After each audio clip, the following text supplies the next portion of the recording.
कि लॉलेसनेस है, जंगल राज है। आप बताइए, मेरे ऊपर भी अटैक हुआ यहीं बंगाल में, आज दिन तक कोई एक्शन नहीं। ये जंगल राज नहीं है तो और क्या है? If a person like me who has been given security, if he is not secure, तो कॉमन मैन की क्या बात की जाए? आप नेशनल क्राइम रिकॉर्ड्स का ब्यूरो के रिकॉर्ड्स देख लीजिए आप। सबसे ज्यादा महिलाओं का क्राइम, सबसे ज्यादा महिलाओं की ह्यूमन ट्रैफिकिंग, सबसे ज्यादा डोमेस्टिक वायलेंस, सबसे ज्यादा जिसे हम कहते हैं कि उनके साथ रेप्स के केसेस, सबसे ज्यादा बंगाल नंबर 1। और ममता जी बोलती हैं कि मैं विमेन चीफ मिनिस्टर हूं। अरे आपके राज्य में विमेन सेफ नहीं है, महिलाओं का जो अपमान हो रहा है, अवमानना हो रही है, लोकतंत्र की हत्या हो रही है, डेमोक्रेसी नाम की चीज नहीं है।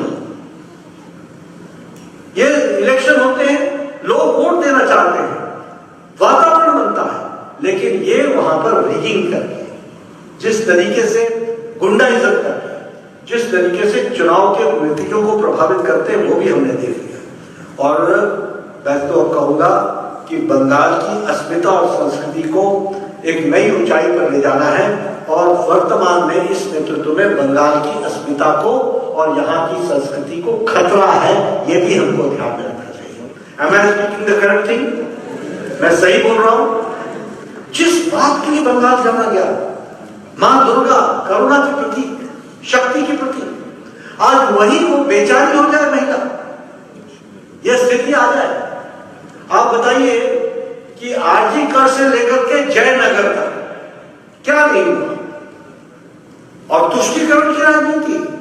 एक समुदाय के व्यक्ति ने एक दलित बच्ची के साथ, 9 साल की बच्ची के साथ बलात्कार और उसके बाद मर्डर, और सरकार चुप रहे, लोगों को इनके लिए अपने हकों के लिए सड़कों पर आना पड़ा। ये कभी भी बर्दाश्त नहीं होगा। और पत्रकार मुझसे पूछ रहे थे, मैंने कहा मैं मंच से बोलूंगा। मैं बताना चाहता हूं कि आर्थिक के घटने के बाद भारत सरकार ने सुप्रीम कोर्ट के डायरेक्शंस को ध्यान में रखते हुए 3 एडवाइजरियां दी हैं, 3 एडवाइजरीज। और मैं चाहूंगा कि बंगाल की सरकार उन एडवाइजरीज को फॉलो करे, और फॉलो करके केंद्र सरकार को रिपोर्ट भेजे, और हमें भी सुप्रीम कोर्ट को भेजना है।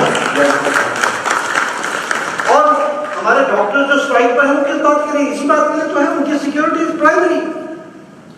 हम doctor, although health is a state subject, प्रदेश को करना है, लेकिन हमारी पूरी मदद है, वो कोई भी मदद चाहेंगे हम देंगे, लेकिन उनको कंप्लायंस देनी पड़ेगी, और डॉक्टर्स की सुरक्षा के लिए हम सदा सदा खड़े हैं, इस बात को ध्यान रखें।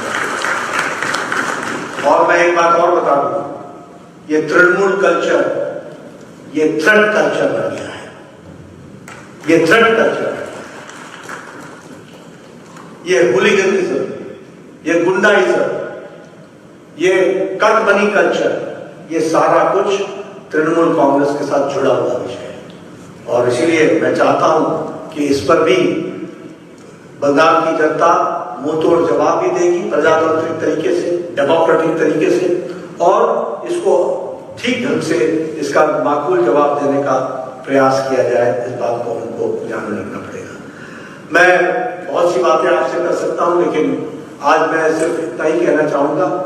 हमारे यहाँ कई बार लोग बोलते हैं प्रगति नहीं हो रही है, प्रगति नहीं हो रही है, प्रगति नहीं हो रही है, लेकिन आप देखेंगे चाहे वंदे भारत ट्रेन हो, चाहे हाईवेज हो, चाहे एलिवेटेड रोड्स हो, चाहे मेट्रो स्टेशंस हो, चाहे मेट्रो रेल की कनेक्शंस हो, ये सारा काम प्रधानमंत्री मोदी जी के नेतृत्व में हो रहा है। और इंफ्रास्ट्रक्चर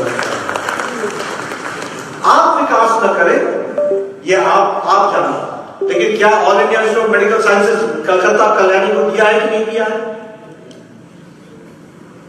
कैंसर रिसर्च सेंटर को हम लोगों ने अपग्रेड किया है कि नहीं किया है? जो भी गवर्नमेंट के इंस्टीट्यूशन है उनको आगे बढ़ाने का काम हमने किया है कि नहीं किया है? प्रधानमंत्री ग्रामीण सड़क योजना में गांवों तक सड़क पहुंचाने के लिए हम लोगों ने फंडिंग की है कि नहीं की है?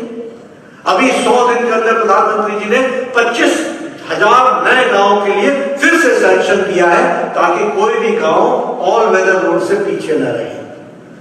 लेकिन प्रधानमंत्री मोदी जी ऊपर से पानी वो पैसा डालते हैं, नीचे यहां जो बर्तन है उसमें छेद है,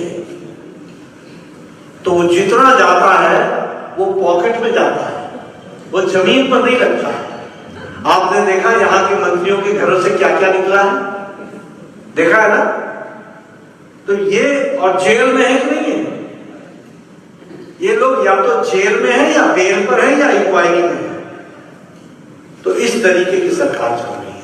लेकिन हम एक बात जरूर कहना चाहेंगे कि प्रधानमंत्री मोदी जी के नेतृत्व में देश आगे बढ़ रहा है। आजकल एक चर्चा चल रही है बेरोजगारी, इन्फ्लेशन। इनको मालूम नहीं है इन्फ्लेशन के बारे में, इनको बताना चाहूंगा मैं।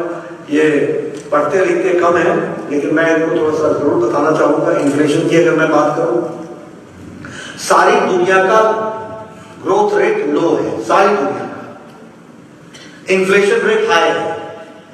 कांग्रेस के जमाने में जिसकी समर्थक ममता जी भी थी, उस समय कांग्रेस के जमाने में इन्फ्लेशन डबल डिजिट में था, डबल डिजिट में।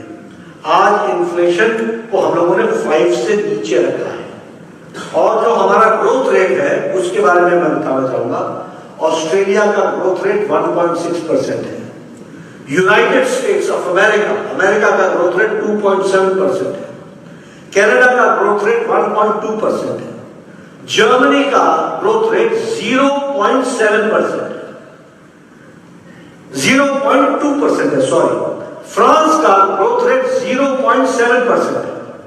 चाइना बताता नहीं अपना ग्रोथ रेट। ऑस्ट्रेलिया से लेकर यूरोप से लेकर के अमेरिका से लेकर जापान से लेकर सब जगह आर्थिक मंदी है कोरोना के बाद, लेकिन इंडिया का ग्रोथ रेट 6.8% है। और अभी मूडीज बोलते हैं कि 7% भी जा सकता है, ये प्रोजेक्शन है। तो भारत मजबूती से आगे बढ़ रहा है और मैं चाहता हूं कि बंगाल भी उसी तीव्र गति से आगे बढ़े। इसलिए मैं आज सप्तमी के दिन जब दशहरा में यहाँ आया हूं तो आपको पहले बधाई देता हूं कि बंगाली भाषा शास्त्रीय भाषा बनी है। आप सब लोगों के लिए उसके लिए बहुत बहुत शुभकामनाएं और बधाई।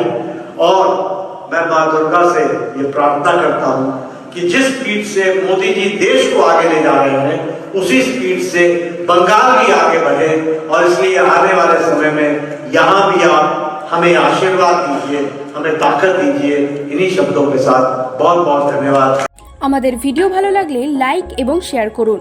কমেন্ট সেকশনে গিয়ে জানান আপনাদের মতামত। আরও ভিডিও পেতে আমাদের চ্যানেল সাবস্ক্রাইব করুন এবং প্রতি মুহূর্তে খবরের আপডেট পেতে প্রেস করুন বেল আইকন।